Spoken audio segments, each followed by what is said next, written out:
Audio Jungle। जय सिया राम। श्री राम जी की शैली को पाना जीवन को अच्छी तरह सुधारने में लगाना चाहिए। बुराई के रूप में रावण का अंत विजय रूपी दशमी के रूप में मनाया जाता है। सत्य की जय जयकार होती है, असत्य का अंत विनाश के साथ होता है, जो हम सभी को बार बार अवगत कराता है।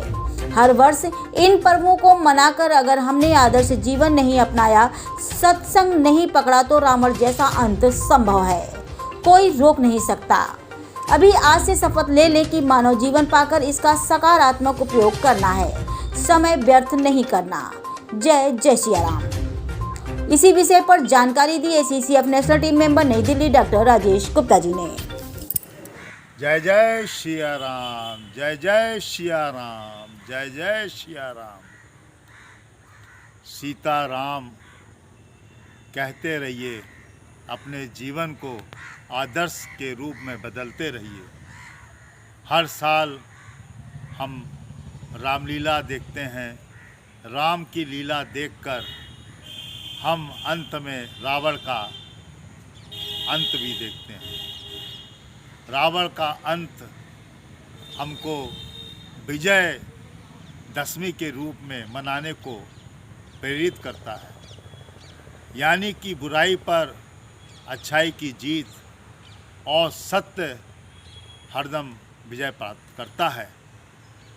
जब हर साल हम बुराई पर अच्छाई की विजय को प्राप्त करके विजयादशमी मनाते हैं, तो हमारे विजयादशमी के बाद फिर ऐसे कौन से कार्य हमें प्रेरित करते हैं जो हम ऐसे कार्यों में उलझ जाते हैं जो समाज के, देश के और हमारे गली मोहल्ले और परिवार में एक ऐसा संदेश देते हैं कि हमने विजयादशमी को मनाया ही नहीं, हमने राम की लीला देखी ही नहीं, हमने रावण का अंत देखा ही नहीं। आखिर ऐसा क्यों? हम आप सब जानते हैं कि बुराई बहुत ज़्यादा समय तक नहीं स्थिर रहती है।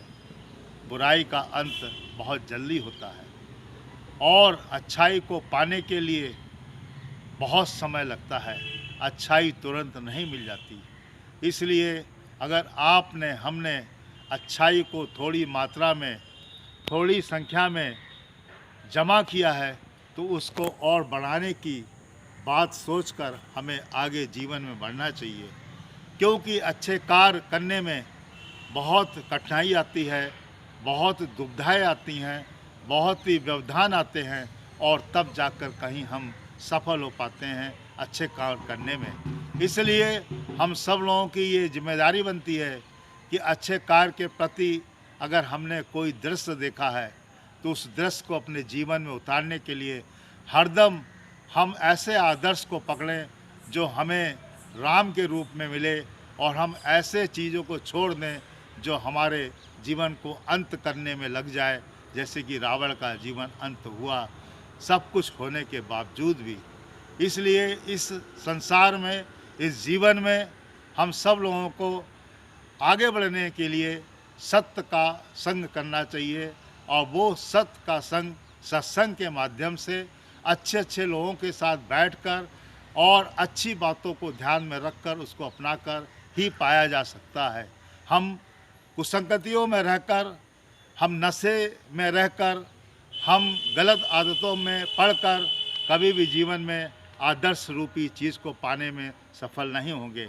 आइए हम लोग शपथ लें कि आने वाले समय में हम इस विजयादशमी के बाद अपने जीवन के हर पल को, हर कार्य को हम विजय रूप में प्राप्त करके रोज़ विजयादशमी के रूप में पर्व मनाएंगे, और जीवन हमारा विजयादशमी के रूप में आगे बढ़कर हमें विजय की पताका में लहराते हुए दिखाई देगा। ये हमारी आपकी इस विजयादशमी के प्रति एक शपथ, एक ऐसी भावना जागृत करनी चाहिए जो जीवन को आगे बढ़ाने में हमारे परिवार को, समाज को, राज्य को, देश को सुंदर रूप दे, और भारत एक विशाल रूप में आगे चलकर विश्व में अपना नाम रख सके। एक विनती और अपील, अच्छे कार्य करने के लिए, अच्छे आदर्श पुरुष बनने के लिए और एक नई सीख अपने आने वाले भविष्य के लोगों को देने के लिए। जय हिंद, जय भारत।